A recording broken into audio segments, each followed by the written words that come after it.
Hi, I'm Dr. Cindy Dupuy. I have a PhD in learning disabilities. I do diagnostic assessment, advocacy, and intervention for kids. Um, and I myself am an adult with dyslexia and dysgraphia.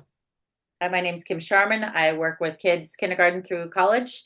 I remediate kids with dyslexia, dysgraphia, and ADHD, and I have ADHD.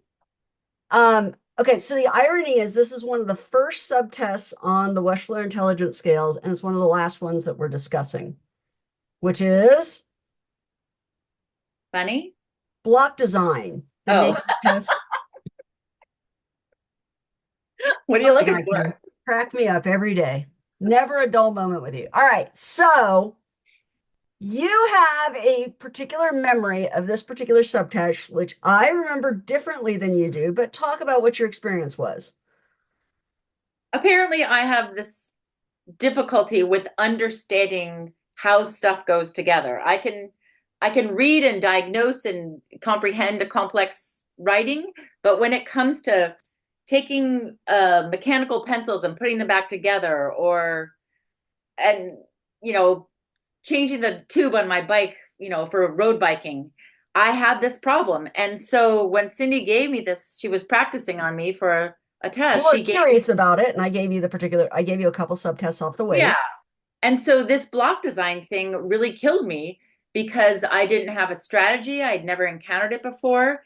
And I have some anxiety. And I said, I can't do it. And I ran out of the room, but she doesn't You remember say that. that, and I don't remember you running out of the room because we I proceeded said, into, ah, but which now gives I you can an do idea it. of your stress level. And my Yeah. standard poodle for the first time is popping his head in to say hello and then leaving again. So, all right. So block design, what do you remember of block design? You had You would present me with different square cubes and that were painted a triangle on either a solid color or white color, or a triangle located in different corners of the cube. Okay, now just to clarify for everybody, these are not actually blocks from the block design task. They're actually from a game called Qubits Junior and Qubits, but there are parallels in this. So you had blocks that were half and half, you had blocks that were solid of one color or solid of the other color. Now, Qubits differs because they have got ones with dots as well. Good Mhm. Lord, my It's focus very seems to blurry. be way off, but Yeah. we'll fix. Okay. Okay. Mhm. And so this is not the exact same thing as block design, but it's a great approximation, right? Mhm. So in block design, what would you do? Do you remember? In block design, I think you would give me a picture like that, and you would say, take this series of 8 blocks and make this picture. Right. So this is a great one. And the reason I pulled this out is it's nothing like anything that's actually on the test. But you can see here that I can construct the target design using these blocks. Okay. So, Kim, you find this hard for you. What in part makes this difficult for you? Well, now I don't know This quite one is not hard because it's a four cube and it's know. fine for younger kids, right?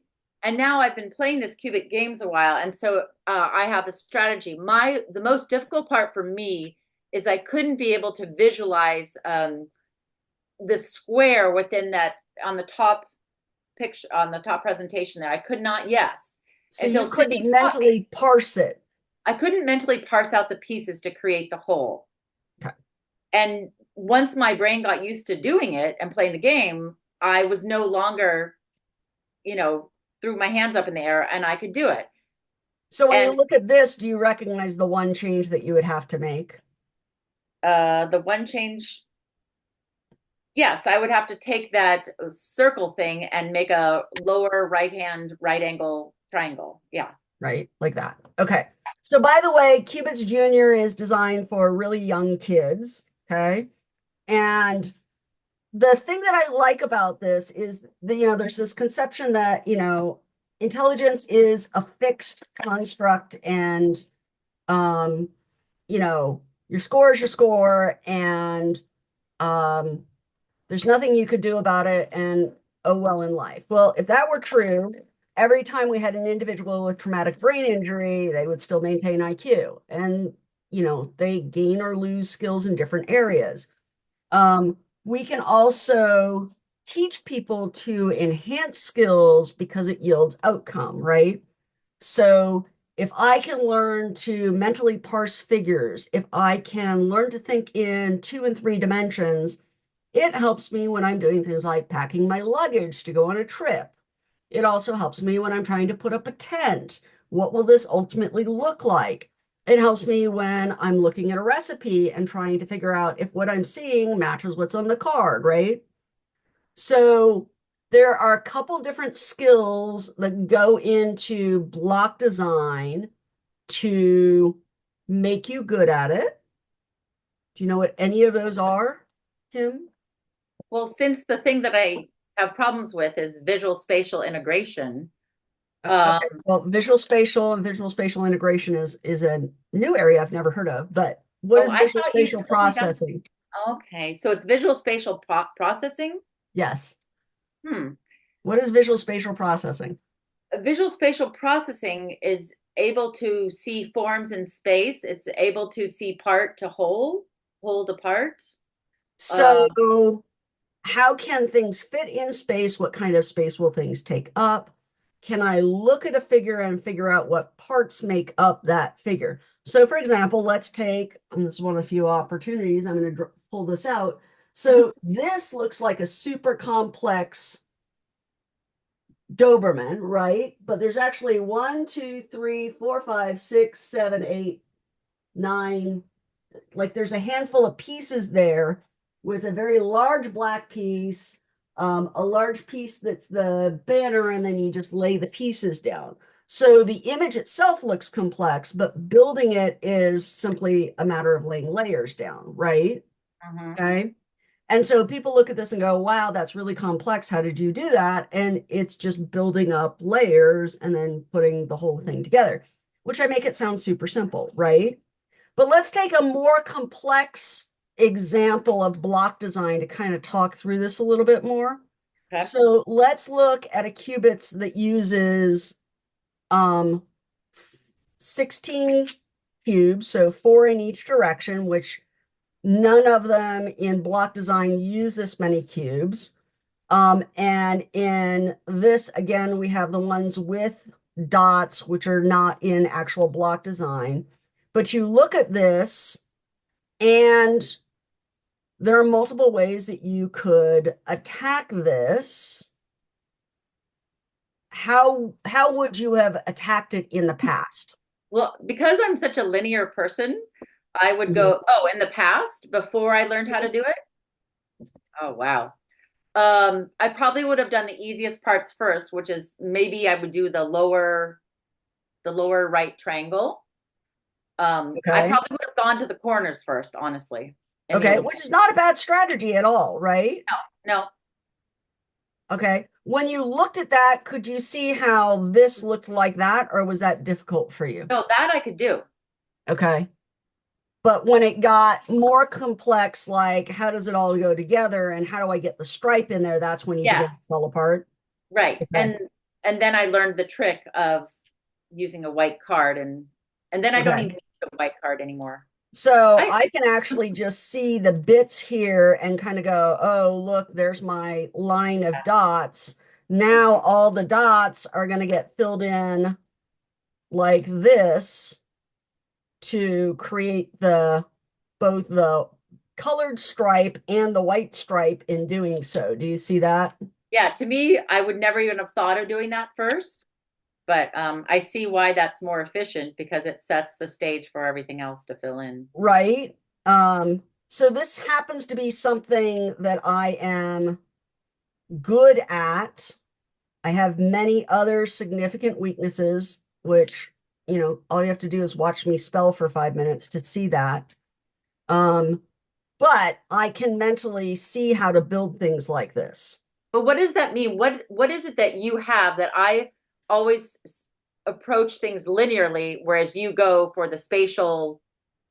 I can see how things fit in space. I can see depth, I can see dimension, I can imagine what something would look like. So like in organic chemistry, Mm. how is a molecule built, right? What does a benzene ring look like when it flips? And I would argue that I probably had some underlying skill set to begin with, but I loved, so my bachelor's degree is in chemistry, which I may not have ever shared with the viewers of the video.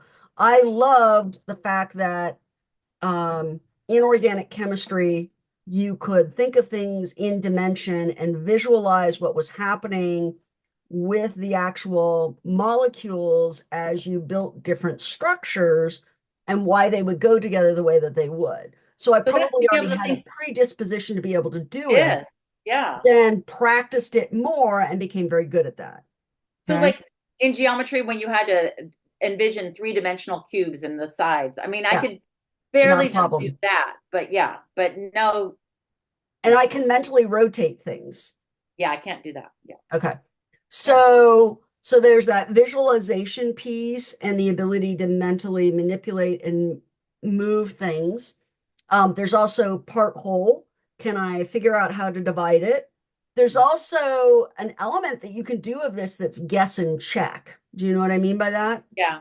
Hmm. So, if we go back to that design that I was just building and put everything away, of course. So we're not going to pull that out exactly. Um, but I could be putting in blocks and then checking the blocks against the final product to be able to say, does this look right or not? And frequently, what I will see is I will see kids that do this, that just spin a block or will do this and turn it around and then put it back in exactly the way that it was before, not recognizing that they're mirrored, Yeah. right? And so they can't see how to position it and they can't check this against the target to see the difference. Is this because you're able to hold images in your mind and spin them around? Um, yes, but I also can think of things in space and see a target and relative to the target recognize what's wrong with the target. Hmm. Okay. However, my visual memory is not exceptional.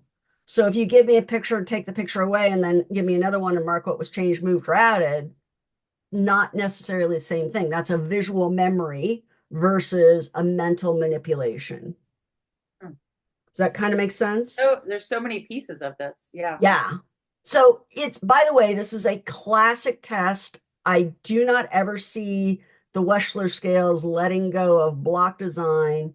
And it is so central that just about every IQ test has some sort of variation of this somewhere in some way in the IQ test because the skill is used in understanding math, in understanding geography, in understanding sciences, what's happening in physics, what's happening in chemistry, what's happening in biology. Can you mentally imagine what a cell would look like as you slice through the cell, right?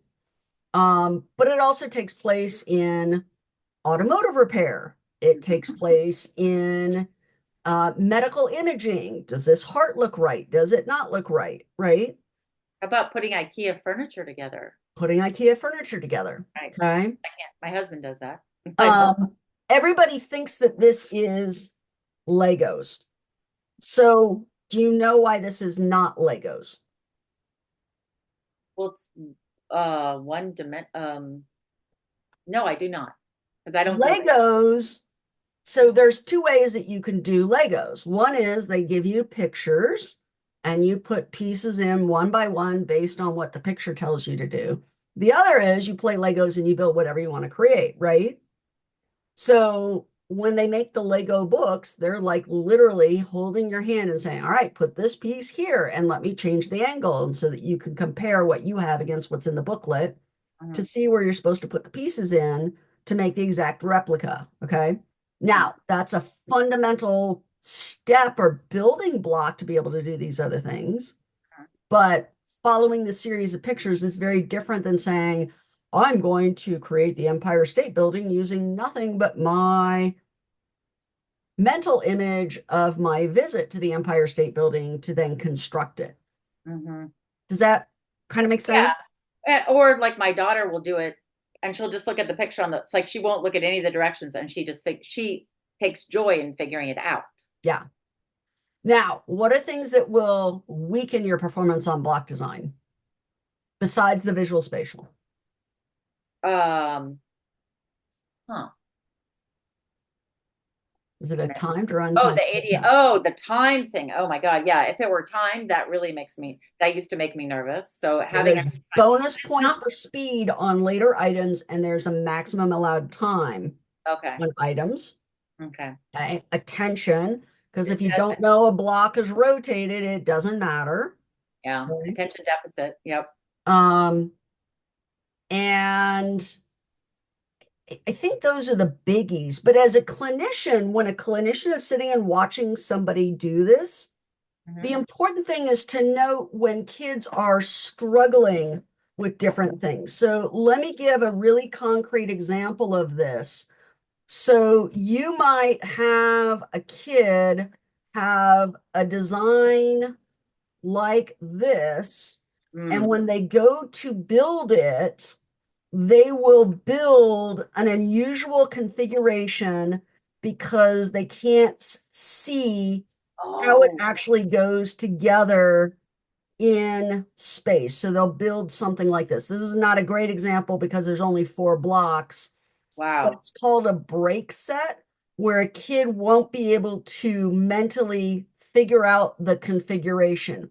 Or the minute you reorient it, they will try and build it square, even though it's on the side. So they might be doing something um, like that because they can't figure out how to create the angles in it correctly.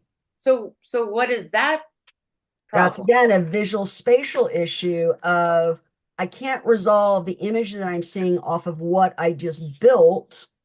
And those are individuals that if you gave them something to build in IKEA, they wouldn't be able to follow the instructions. Mm, And again, with that one, you pull out this and you mhm, do what we did, which is to lay a card over it so that you can see the individual squares and you mhm, gradually build up. So if we took one of the larger examples where you've got the 4x4, right?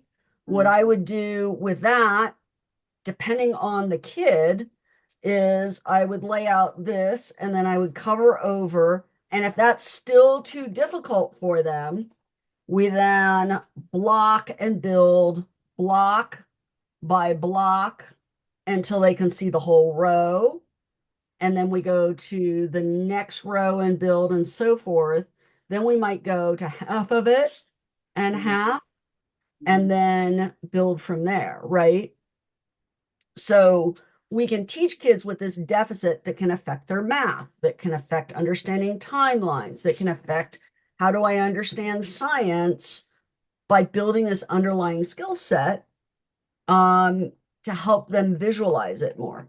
Now, I know a number of highly successful people. I have this one family that I joke that the dad has no right hemisphere because this is a right hemisphere activity. I watched him build the strangest shape, and he's like, see? And I'm like jaw on the floor, like, how can you even think that's even remotely close? And ironically, he built it exactly the same way that his daughter did. Um, Really? and he has a particular strategy, which I don't think he'll mind me sharing. When he parks in his business building, he parks on the lowest floor of the parking garage because nobody drives all the way to the bottom of the parking garage. And he always parks near the elevator within a couple of slots because nobody ever fills down there and he can always find his way back to his car. So this impacts finding your parking space too. Yes. This affects your ability to navigate on a map, Mm, right? How does this fit in space? I see something that's got hills or things are masked as I look into the distance, but according to this piece of paper, I should see more buildings. What's happening there, right? So it's complex. It's a big, important skill.